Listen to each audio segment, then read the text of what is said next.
Undeclared allergens can pose a dangerous risk if they end up in your product. Although they affect only a small percentage of your customers, food allergens can cause serious reactions in some people. Allergic reactions lead to about 29,000 emergency room visits each year and an estimated 150 to 200 deaths. Now, there could also be a financial impact. If a product recall is issued due to undeclared allergens, the food company may have to withstand negative publicity and possible economic hardship. How do allergens mistakenly wind up in our food? It could be that the restaurant staff failed to use separate utensils and mixing bowls when they prepared allergenic food. Or maybe the food plant didn't adequately remove the allergen residue during equipment sanitation. No matter how it happens, the lesson to be learned is clear. We must protect food allergic consumers from inadvertent exposure to allergens. In order to do so, we'll need to have an understanding of what allergens are and how they impact our lives. Let's start with a simple definition. A food allergy is a reaction of the body's immune system to proteins in a food or food ingredient. Reactions can range quite a bit in intensity. When they are mild, symptoms can include diarrhea, rashes, and itching. In more severe cases, a sudden and serious reaction called anaphylaxis can occur. This medical condition can make it difficult to breathe, severely lower blood pressure, and cause suffocation by the swelling of the throat. It can be life-threatening.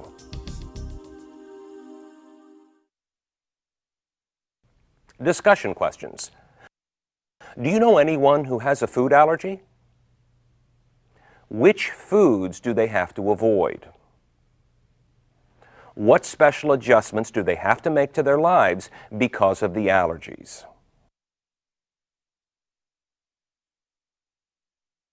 What's being done to help consumers with food allergies? Well, for some time now, the food industry has been working with the government and scientific community to develop guidelines and programs for controlling food allergens. This is done through Good Manufacturing Practices, or GMPs, and HACCP programs. Even though more than 160 foods have been found to cause allergic reactions, 90% of the cases involve only 8 foods. In the United States, the 8 major food allergens are peanuts, tree nuts, milk, eggs, fish, crustacean shellfish, soybeans, and wheat. In Canada, the Food Inspection Agency includes sesame seeds in their list of major food allergens. Other countries include additional foods.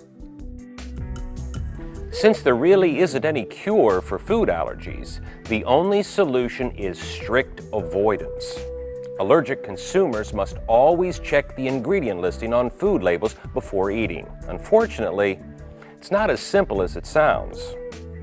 Allergenic ingredients are often listed by their technical names. Most consumers are not familiar with these scientific terms, so additional labeling information is often needed. Take, for example, the term caseinate. Many consumers are probably unfamiliar with this word. Caseinate is actually a milk derivative. As you can see, the ingredient label plays a key role in a person's ability to avoid food allergens. Customers must be able to understand the ingredient listing, and the labels must be accurate. Food industry employees also have an important role to play in preventing mislabeling and accidental contact with allergenic ingredients. And that's the purpose of this video, to give you the critical information you need to understand and effectively carry out your company's allergen control program. Discussion questions. Do we use any of the major allergens in our products? What are some of the technical names used for these allergens?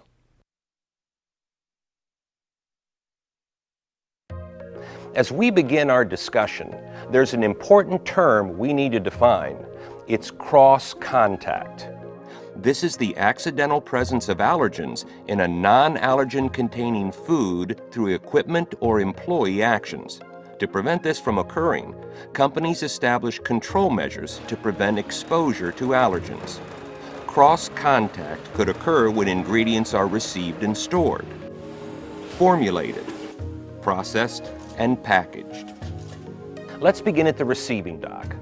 This is the first place where special precautions need to be taken.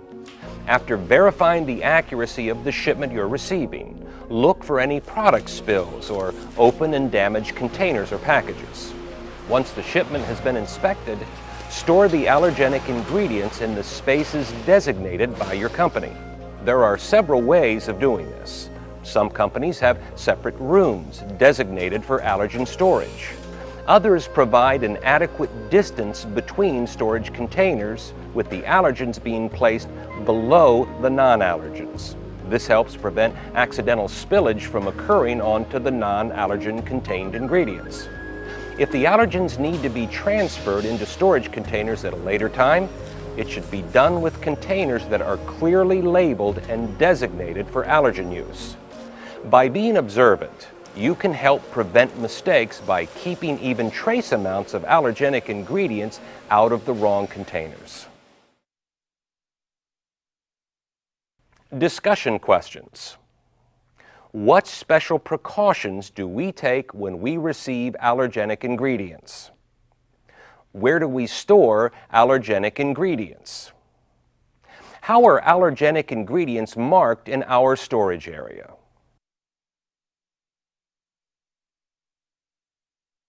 The next area for control is product formulation, where ingredients are mixed together according to precise measurements.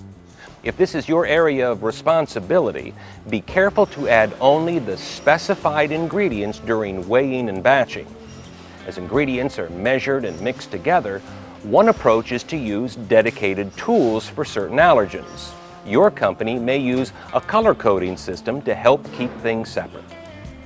Keep ingredient containers covered when not in use and clearly labeled. Remember, it only takes trace amounts of an allergen to potentially harm one of your food allergic customers. Throughout the process, you play an important role in watching for ingredients that don't belong in the designated formulation. Even a small amount of peanuts accidentally mixed into the product could cause a recall or a serious allergic reaction. If you see something that isn't right, notify your supervisor immediately. Your company may generate rework product during the course of a production day.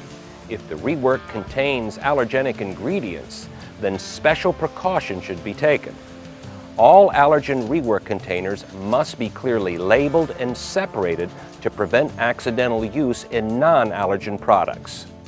Color-coded tags and specially designated containers are frequently used to set apart allergen rework. Oftentimes, companies use a like into like policy, or even better, an exact into exact policy, where you only use rework from the same product. Keep accurate and precise records of how the allergenic rework was processed.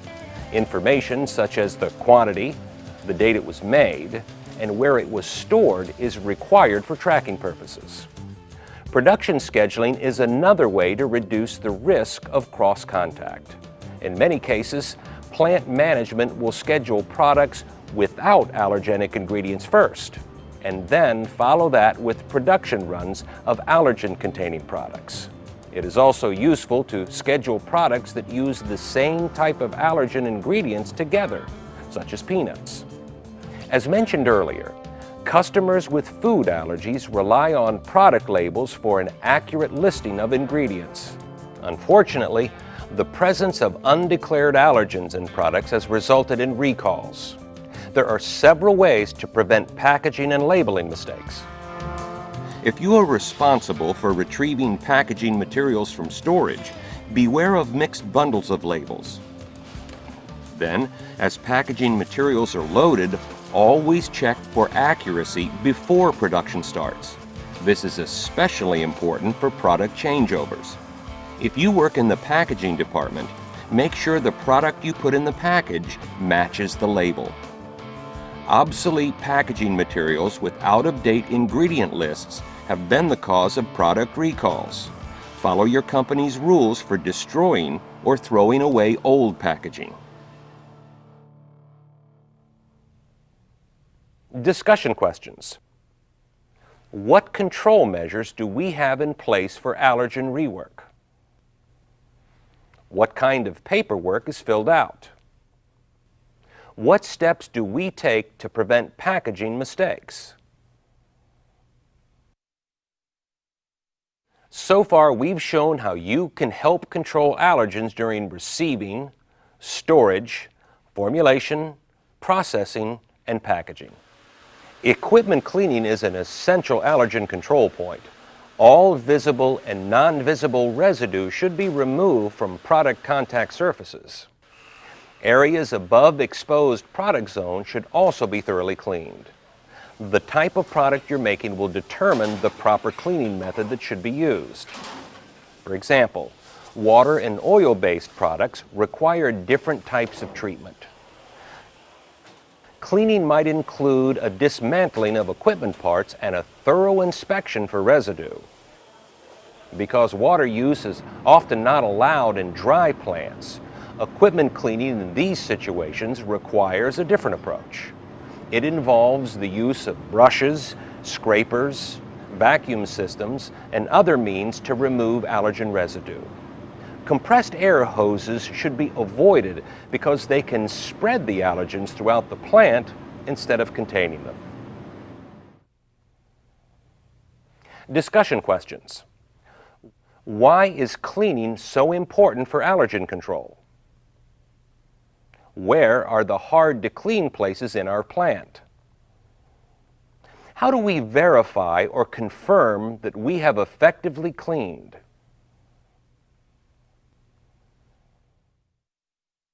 As we've seen today, undeclared allergens can pose a dangerous risk if they end up in your product. Although they affect only a small percentage of your customers, food allergens can cause serious reactions in some people. 8 foods cause 90% of all food allergic reactions.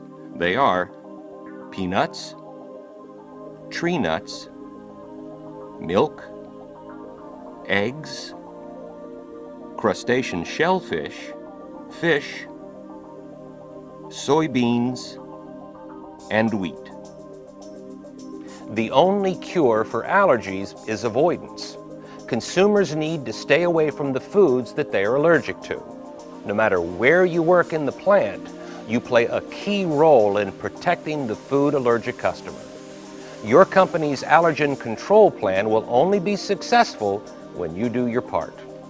Here are some key points to remember. Keep food allergens separate from non-allergen containing products. When raw ingredients are received into your plant, you may be required to check for evidence of cross-contact between allergenic and non-allergenic products. After the shipment has been inspected, make sure you place the allergenic ingredients in the spaces designated by your company. During the formulation stage, there can be opportunities for cross-contact to occur. Make sure that separate utensils and mixers are used for allergenic products. Your company may use a color coding system to help keep tools separate. Rework or in-process product must be handled with care if allergens are involved. Clearly label all rework containers and keep them separated to prevent their use in products that don't contain allergens. If you work in the packaging room, you play a key role in the control of allergens. Be very careful during product changeovers. Whenever packaging materials are changed on a production line, they must accurately match the incoming or next produced product. Double check your work. And finally, be thorough in your sanitation efforts. all traces of allergen should be removed from the line before a non-allergen containing product is run. Do food allergens pose a risk to our customers? Absolutely. But with a workforce committed to following allergen control procedures, we can produce products that are safe for everyone to enjoy.